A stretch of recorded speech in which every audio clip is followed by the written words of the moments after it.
All right, PU monthly report for March 2025. This month's PU report features progress on a variety of ongoing development initiatives, including the recently released Alpha 4.1, including vehicles, AI work, and mission content. Read on for the latest updates. All right, so starting off with AI content. For the recent debut of Star Citizen's first alien NPC, Wicklow, AI content worked along the narrative design, animation, audio, and character art teams to prototype the character's general and air traffic control behaviors. The team also took a more active role in prepping incoming audio and animation files for recent capture sessions. Development continued on new behaviors to support some of the story developments happening in the verse in the coming months. Finally, for AI, they revisited issues in the population behaviors of existing landing zones. AI features. In March, AI features priority was the Valacar, specifically the juvenile variant.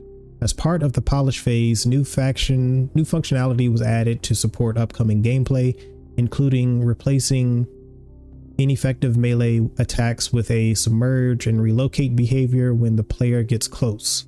New burrowing modes were also added that allow the creature to submerge on the spot rather than dive into a new position. New firing modes were added to give better control over fire rate and damage per shot depending on whether the target is on the ground or in the air. Bespoke firing animation variants were also added when firing at more vertical angles.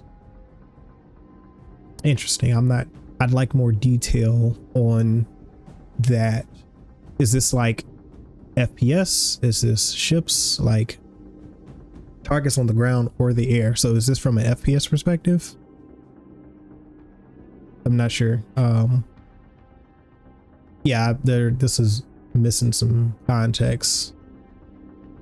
The team also iterated on the Copion, integrating new space technology for more effective attacks, including a leap. For human combat, iteration continued on the first reaction flow escalation, specifically focusing on the animation setup for usable so that it works well if the AI is sitting in a chair, leaning on a rail, or crouching to inspect a maintenance panel. AI Game Intelligence Development Team. In March, Game Intelligence Development had two main focuses: the full implementation of views and organization and analysis for Mission System 2.0. Mission System 2.0. Have they talked about that before? I think Elliot may have mentioned this, or it was mentioned by Benoit recently, sometime this year, that the mission team was getting a lot more support. They had like an antiquated mission setup system that was well outdated. So definitely good to see that the mission team is getting a lot of tech support, much needed tech support from what it sounds like, which benefits us in the long run, because the more engaging mission content that they can pump out, the more players will stay engaged and more active in the PU. Reviews, feature-related tasks are now functional in StarScript, including representation in the script graph. The team also included the new input and output visuals, which makes them more distinctive, while information on the task number was added. An update was also made to the master graph to integrate views into the various functional connected states. This is still a work in progress, with internal testing beginning soon. Okay, so we are still early days on this. Art, ships. Interesting. Okay, so is this the first time that they've talked about ships in a monthly report this year? I believe it is. In March, the UK-based content team completed the Drake Golem mining ship and Argo Atlas Geo mining power suit. The Misk Starlancer TAC moved into the final development phase. Wow. The consolidated, actually, you know what? I'm not surprised about the TAC. The TAC is probably coming for Invictus ILW, Invictus launch week in May, end of May. So that'll be, if they follow the same cadence from 4.1 or the 4.0, it'll be in the 4.1.2 patch. April should be 4.1.1, and then May should be 4.1.2, and then June, kicking off the next quarter, would be 4.2. That is if they follow the Q1 cadence. The Consolidated Outline Pioneer progressed through White Box. Okay, so that's still a ways out, benefiting from the additional concept work shown during a recent episode of Star Citizen Live. Okay, yeah, so we saw that artwork update, which it was an update on the interior, some of the interior work that's been done in concept, I believe, at that point. So they're still in White Box. So it's still a ways out. It's probably not going to see the Pioneer this year. Like at the earliest, it would be IAE, but at this point, it seems like a stretch because if I'm not mistaken, the Polaris was in Gray Box around this time last year. I might be mistaken though, but they had the exterior. They completed the Gray Box of the exterior around Invictus last year, which is why they were able to have the ship flying around during the Invictus celebration. But it still, it had a lot of work left to go, especially on the interior. So this, I'd imagine the Pioneer is probably another 18. I don't know. I don't want to guess. Let me not speculate like that. But I think IAE at the earliest, and that feels like a stretch. Maybe by the end of the year, but next year probably seems more realistic for the Pioneer at this point in time. An unannounced vehicle successfully passed through Gray Box review and moved into the into Lot 0 phase. Okay, unannounced. 2 other vehicles received a bug fixing pass and final content work ahead of their release, and another new ship is currently being prepped for its Gray Box gate review. Interesting. They did tease something recently in the sneak peek. So it's probably one of these unannounced vehicles. The one that moved to Lot 0, that's probably what it is, I'd imagine. Since it was teased. The NA based team progressed with 2 upcoming RSI ships. The first, the Apollo, successfully passed its White Box review gate and moved into Gray Box with support from the concept team on the medical room design. Some aspects progressed significantly due to utilization of the extensive RSI kit created for the Zeus and the Polaris. The second, the RSI Perseus, passed its White Box review at the start of March. Like the Apollo, some areas progressed visually thanks to the RSI kit. Okay, so the Perseus just passed White Box, so probably definitely not coming for Invictus launch week. But it might still appear in the verse. They may do exactly what they did with the Polaris last year and tease it. It'll be visually on display, maybe on the show floor for RSI this year. If they can get the exterior, I'd imagine that they probably want to get the exterior done so that they don't have to put it on the holo anymore. It'd be nice to see it out on the show floor. Same with the Apollo. But yeah, both of those ships sound like they're coming later in the year. Definitely because they're smaller. IAE probably is a good bet for those ships to release, because I don't see them going through Gray Box and final art in 2 months. That would be amazing, but I don't see that happening. Work continued on 3 unannounced vehicles too. Wow, they have a lot of unannounced ships. That's quite a few. A variant of a popular ship passed Gray Box review. A variant of a popular ship. Okay. which I wonder what ship that is. Another variant is also approaching gray box review, while an all new model entered production in preparation for its white box review in early April. Core gameplay, nice big section. For the Argo Atlas Geo, the core gameplay team completed the suit's mining and thruster functionality, added a health bar and damage states, and supported additional improvements to the base Atlas. They also implemented the first version of the weapon overheat mechanic to the Volt Parallax Energy Rifle, which enables the player to engage a secondary fire mode at the risk of overheating. More weapons will gain the overheat mechanic in the future. In the future, meaning with engineering. Progress was made on engineering gameplay, speaking of, throughout March, with core gameplay supporting various teams with resource network issues and bugs. They also added auto throttling, which reverts to a lower or powered off state if an item doesn't have power during an update. Changes were made to vehicle coolant. Now, effectiveness is based on an item's physical properties over a specific amount of coolant, counteracting heating caused by an equal amount of power. Coolant consumption uses deltas, which with a dynamic override. The maximum coolant request is based on the maximum power consumption multiplied by a resource network global parameter. That's a lot. I think I mean that makes sense.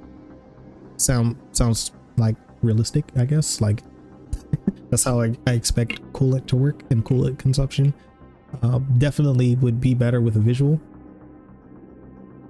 The team also made progress towards implementing heat gameplay for ship thrusters. This involved adding filters to the engineering UI to allow players to only see items of a particular category. For example, all weapons or all items with malfunctions. That is a fantastic update, because the last time I played the engineering, if you played the engineering preview thing that they had in Arena Commander like last year, wow, that was a year ago, the UI needed a lot of work. There were a lot of things, quality of life filters and features that were missing that would make it a lot easier to manage that system, because it is a quite complex system. You literally have an overview of all of the functional entities within a ship, and so the larger the ship, the more complicated that can get. The ship that was tested was the C2 or M2, or was it the A2? I can't remember, but it was one of the Hercules ships, and a Gladius, which you didn't really need to manage too much. But you know, Hercules is like 100 meters. It's not the biggest ship in the game, but there's a lot of ships, quite a few ships that are bigger than the Herc, and with a lot more interior space. Half of the Hercules is just cargo, so you can imagine, I can imagine, you know, ships like the Carrack, or you know, ships with much larger and more rooms than the C2 has. I could imagine a lot of that becoming a lot and even becoming overwhelming if the UI is not robust enough to help players manage the systems and find what they're looking for efficiently, which is the main thing. Like, yeah, engineering should be complex, it should be a complex system, but don't make the tools and the UI and the things that players interface with complicated, because that's just going to make people hate the system. If you got to fight the feature and all of the things that are supposed to be there to support you with managing that feature. So definitely that was one of my big concerns with the engineering UI as it was in that prototype stage. So definitely happy to see that it's getting a lot of work in the UI department, because you know, UI and Star Citizen has got a very interesting relationship. Selection improvements were also added to the UI. Now left click will cycle through the 2 closest items, useful for doors covering components, and right click will show all overlapping items and allow selection. I need to see that working. I need a visual for that. It's very, yeah, that's a tough one to interpret without a visual. Work was also completed toward item recovery tier 0. Oh boy. The various items being added to blacklists alongside fixes for related respawn flow issues. Progress was made on FPS radar and scanning. Okay, that's exciting. Now, item components can be detected within vehicles while a player is inside and excluded when outside. The feature's debug tools were improved too. Okay, so FPS radar and scanning, good to see that that feature will tie into engineering as well, because I'd imagine that there will be like certain maybe certain helmets will have improved scanning for ship components. Maybe they're more engineering focused helmets and displays in game that players who are engineers will need to use to help them perform their task on board a ship. That's something that they've talked about is armor specializations, and this would be that would classify as such. So FPS radar and scanning is something that I think most players are anticipating and excited for. We've seen some improvements to the ship radar, but not having any type of radar for situational awareness on the ground can be frustrating, especially in PvP scenarios. So yeah, definitely looking forward to FPS radar and scanning getting into the game. The ongoing transit system rework, known as the transport system, names have already changed. Progress throughout March, with the team adding setup validation and debugging for non-physicalized carriages to better detect setup issues. The ability to connect carriage zones by a transport network needed for minimap routing was added. Nice. Okay, so that now this sounds like that will allow for routing to persist through a transport network. So if you need to take a train somewhere, like the route won't break the route like it currently does. Like you can set a route somewhere, but if you need to get on transit, it's just gonna like terminate at the transit location, and then I think you have to reset it. It's been a while since I've done that. I need to test that in the game, but last time I remember, the minute you got on the train, it basically just broke the route, so wasn't super helpful in that scenario. So good to see that that's being addressed, as were destination categories and priorities, along with the means to display destinations on carriage panels. A reward mechanic for collection missions was implemented, which is used for the collector missions, while the ability to automatically retrieve items from freight or ship elevators via HUD notification was added. What? The ability to automatically retrieve items from freight or ship elevators via HUD notification was added. That's dope. If I'm interpreting this correctly, that means that you get a notification. Let's say you take a hauling mission, you get a notification on your HUD that you accept the mission and the cargo is waiting at the terminal. Let's say you're in the hangar, or maybe just in general, if you have a hangar at that location, you can retrieve those items just from your HUD, and they'll just automatically come up on the elevator, and you don't need to go to the little kiosk and fiddle with it yourself. That's a great quality of life improvement if that's how it works. Yeah, heck yeah, I love that. I definitely want to see that. With the mission system, the team fixed a bug preventing introductory contacts not counting towards difficulty progression. Interesting. So I wonder if the mission system, the current mission system, is just kind of sort of in a debug mode while they work on the new system. We'll have to see. That may be also why the mission system refactor was pushed from the initial 4.1, because the whole system is getting overhauled, so they may as well just do everything at once. Sharing prerequisites was also implemented. This allows players to invite others to accept contracts they would otherwise be ineligible for, providing they meet a specific requirement such as locality or reputation. Time was also spent fixing bugs and improving the robustness of the new player experience, alongside solving issues causing various missions to be disabled. Comms notifications progressed too, including one-way comm calls from mission givers to the player, and comm notifications being triggered by changing mission states such as a completed or failed. That's pretty cool. So that's great, so that's basically you get a comm call from a mission giver to trigger the mission. Maybe it would be cool for a mission giver to call you and let you know the mission details. It's like a high level overview. Like you can get more detailed by reading the actual mission, but getting just a high level interaction from the mission giver when you accept it and when you complete it successfully or when you fail it, adds a lot more depth and character to the missions. So that's great, something that's sorely missing. The mission designers can now trigger comms notifications from mission logic. They also began implementing 3D building blocks to display more interesting scenes, as the previous method was no longer supported by server meshing. Finally, for core gameplay, improvements were made to commodity kiosks to give a better flow to transactions, while fixes were made for bugs related to hangars, freight elevators, and ship deliveries.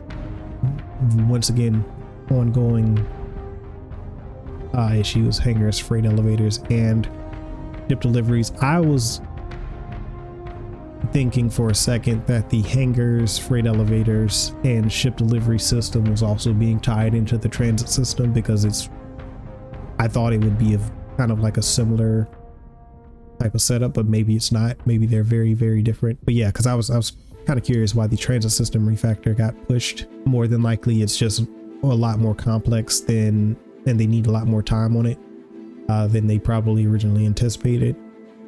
So yeah, either way, it's good to see that those things are getting worked on, because I feel like the transit system and the hangars, freight elevators, and ship deliveries, from a quality of life standpoint, playability, stability standpoint, those things do need to get prioritized.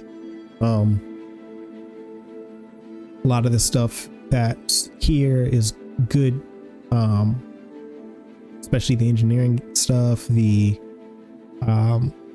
FPS radar, all that stuff is great too, but like with the focus being on playability and stability, transit system, hangars, freight elevators, that flow, ship delivery, all that stuff needs to get addressed and ironed out sooner rather than later, for sure. Economy, too small for my liking.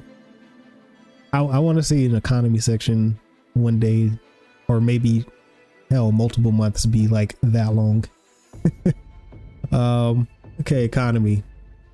The economy team provided balancing support for Supply or Die, with the devs deeming it overtuned on release. Economy worked with mission design to address the issues as quickly as possible without imposing hard limits. Going forward, both teams will collaborate more closely to establish a stable and holistic approach to balancing open-ended missions with multiple viable solutions. Our aim is always to maximize player choices and enable emergent gameplay, but balancing against exploitable patterns. That's, great, but it doesn't sound like the Star Sim is being worked on, like, at all. I mean, maybe this is part of the work, but like it isn't directly mentioned, and that's concerning, because while balancing the in-game earnable reward system for missions is great and absolutely something that should be worked on, like, where is Star Sim? Like, where is the actual sandbox economy? Like, that to me is that's something that will help with player retention, because the sandbox aspect of Star Citizen lacks an economy, and that definitely hurts more seasoned players, more established players, because once the mission content gets old, you don't really have much to go to beyond that, outside of, like, I mean, there's stuff to do, but like, as far as engaging in the actual video game aspect of Star Citizen, once the mission content is once you get bored of that, like, you don't really have much to do. And so to me, the Star Sim is very important from that point of view. That is the in-game content for a lot of players. It'll be the end all be all for some players. Like, some people only want to interact with the sandbox. So either way, there's a large portion of the community and player base that are looking forward to more sandbox activities and a sandbox economy. So getting some updates on that would be fantastic. Graphics, VFX programming, and Planet Tech. Last month, the graphics team overhauled GPU memory management. This allowed them to add new options and visualization of the GPU memory required for each and auto detection for subtle resolution upscaling and graphics. Gas clouds received a major visual upgrade thanks to the same density shaping and shading technology used by planetary clouds. Global illumination was upgraded too, with improvements to the image stability and accuracy of both diffuse and specular reflections. I think that this is a Squadron 42 update, more so for the PU, because global illumination is not enabled in the PU. And then the resolution upscaling graphics, this sounds like it's a Vulcan, like all of this sounds like it's more Squadron focused right now, because that's just not something that we have currently in the PU. Planet Tech V5 continued to make good progress, with the team finalizing the distribution and shading of much denser rock formations with more physically plausible placement. The virtual terrain system is also closer to completion, with runtime compression being worked on next. Sounds good. That last sentence was very technical and I don't know exactly what that means. Words like finalizing sounds great. Again, not an indication of how close it is to being player facing, but progress is being made. That's what I can take away from it. Looking forward to Planet Tech V5. The presentation at CitizenCon was amazing. The VFX programming team published several features such as fire, networking bandwidth for damage maps, and creatures. Vulcan stability was also improved after discussions with NVIDIA led to the diagnosis of two potential issues, one in the driver and one in the game. Workarounds to both were added to the latest PTU patch. This is definitely something that I can speak to, because I am currently in 4.1 running Vulcan, the beta version. I have an NVIDIA GPU, and a lot of the issues that I was having prior to, like, now I didn't have it enabled for 4.0, but there were issues in 324 and prior with just stability overall with Vulcan that I have not had in 4.1, which is good. Vulcan for me is performing on par with DX11.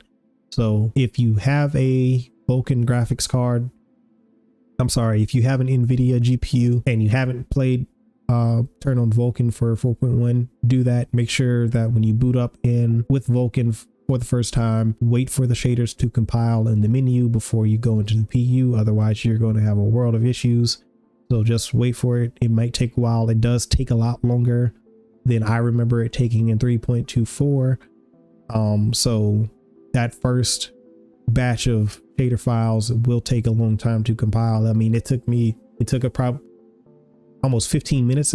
If I remember correctly, it was a long time for those shaders. It took for the shaders to compile. So just keep that in mind if you want to give Vulcan a try in 4.1. Mission design. March saw mission design continuing to fix up various older missions that were prioritized for the refactor.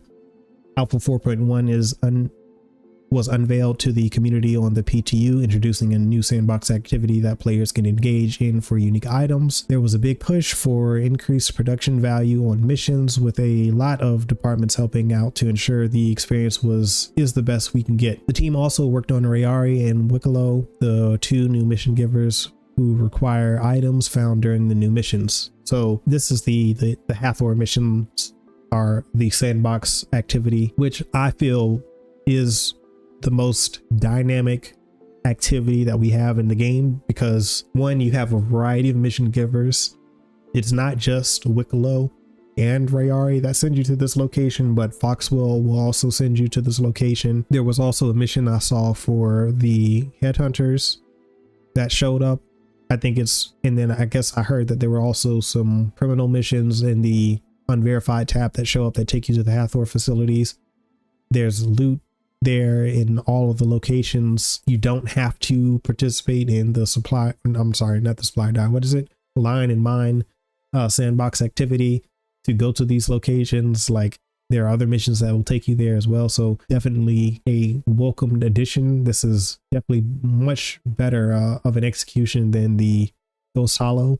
I think that's the other sandbox location, but it doesn't there's nothing driving players to that location at the moment. I don't even know if those missions are still enabled or not. You can let me know in the comments down below if they are, but to my knowledge, they were disabled. So yeah, I want to see more of those types of activities, more things like the contested zones, more instance-based content for different types of players. Like, I think the instance content is going to be great for smaller groups and solo players and new players as well. I'd like to see more instances that take people to a location to learn how to use certain mechanics within the game, so that they can do it in a more controlled environment without the influence of other players if they don't want it. The more variety, the better. Narrative. Aligning with the increased release schedule cadence, Alpha 4.1 was a major focus for the narrative team in March for the new Hathor orbiting mining facilities. This included adding discoverable data pads around the site, polishing numerous missions that utilize the new location, and working with art to improve directional signage. The patch release also brings the major milestone of Star Citizen's first alien NPC, the brand new trader Wicklow. We had a lot of fun creating the character and making the Emporium a place players would enjoy exploring. I like the Emporium, but it would also be very cool if the Emporium was not an instance, so that you could it would be cool just to see a lot more players running around the location. And again, I'd imagine that it could at some point, it wouldn't surprise me, or if they put like a more centralized public space at these locations at some point in the future. But it's for what it is right now. It's great. I love it. We do need more social spaces, more public social spaces. So either way, I mean, that's really my only criticism that I can think of off the top of my head for that location. Other than that, great, fantastic. Narrative also ran a capture session that focused on adding dialogue to several upcoming missions, as well as introducing 2 new faction representatives who players will work with during specific contracts. Interesting. Okay, so I'm gonna guess and say that the 2 new upcoming missions, well, one of the faction representatives I'm going to assume is for Rayari, and they did tease I think it was the Headhunters attacking Invictus in one of the ISCs this year, so maybe the other could be a Headhunter representative. It would be cool to get another like underworld criminal syndicate representative in the game that faction players can interact with. There's also the new base mission experience card that was added to 4.1.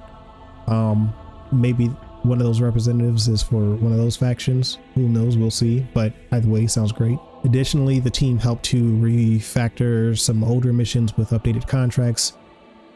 There was also ongoing work with design to refine some of the locations coming this year to ensure that they will provide a rich narrative experience. Cool. So more locations. Love that. Online technology. In March, the Live Tools team focused on improving the usability of their main support tool, Hex. The online services team worked on the first pass of the services ecosystem to support upcoming development by the gameplay teams. Various social improvements were made, including optimizations to kick members of groups, to create group flow. The create group flow, the rollback strategy for the add members flow. They also added metrics to identify the origins of Scylla DB queries. Don't know what that is. That sounds like some sort of tool. Request login options and configurations to specify the maximum number of concurrent requests. For analytics, the configuration was added for HTTP clients to enable Kafka connections. Don't know what that is. Permissions entities were removed from the share tag, while the mission system was updated too. Okay, so social improvements. This is a big one. Like, this is something that I want to see in the game. That the entire social tools panel from CitizenCon is something that I am looking forward to being implemented into the game, because it fixes a lot of the issues with playing with other people and grouping up, and like there's way too much friction involved in getting groups of people together and playing in the game, which is not what you want in an MMO or a game that's aiming to become an MMO. Grouping up with other people should be very easy, very seamless, have as little friction as possible. We also need ways to quickly identify player alignment and hostility. Again, in some instances, when you're at like a Hathor facility, like being able to quickly identify if, let's say, two parties are there, if they both have, you know, good alignment with, let's say, Crusader security, they should show up green for each other so that they know that they're friendly. That would make it easier to communicate with the other group that you obviously don't know who they are, but because you both have shown up green, you know that you have some sort of mutual faction or entity that you are aligned with. So it would encourage more cooperation in certain instances when people are maybe not looking for confrontation. Like, I think it can diffuse a lot of situations, because in a lot of instances there's no easy way to identify friend from foe in the verse when you interact with another player, or when you see another player in the verse. Like, everyone shows up basically as neutral, and it's hard to determine what the other player's intentions are visually, and those visual indicators are something that we definitely need.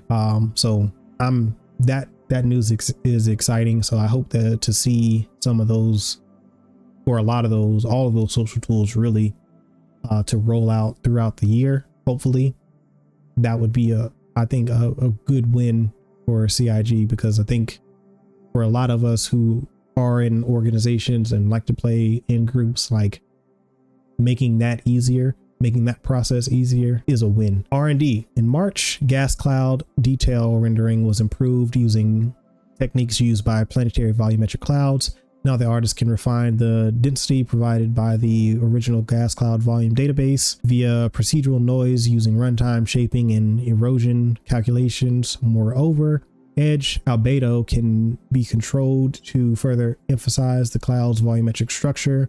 Additionally, a configurable gradient was added to control the blend between the original and the shape density. This allows the team to keep the density of the original VDB data in thin areas of clouds while adding more detail to denser areas. For dynamic weather, the rain volume calculation was improved to ease content authoring.